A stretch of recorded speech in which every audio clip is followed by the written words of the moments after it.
Dapat po yung ating tuhod ay nakapagitan po dito sa balikat at dito po sa gitna.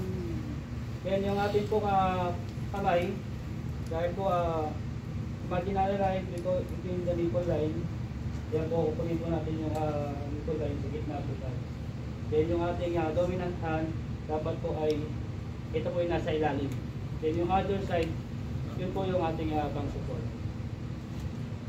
Then po, dapat po ay lock ang elbow, lean forward, lock ang elbow, lock ang shoulder, at hindi po, pag nag-compress, huwag pong mag-koncho-koncho, no? Hindi po koncho-koncho yung compression. No? Bigay po yung weight sa, body weight sa patient. Okay po, sir?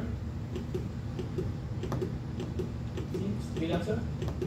1, 2, 3, 4, 5, 6, 7, 8, 9, 10. Ayun. So, makita nyo po, may ilaw po siya.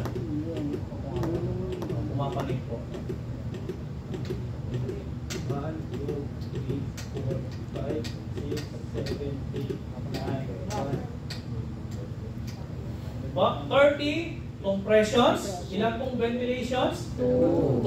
Okay po. So, i-discuss na nga, sir, Doc, ang ano?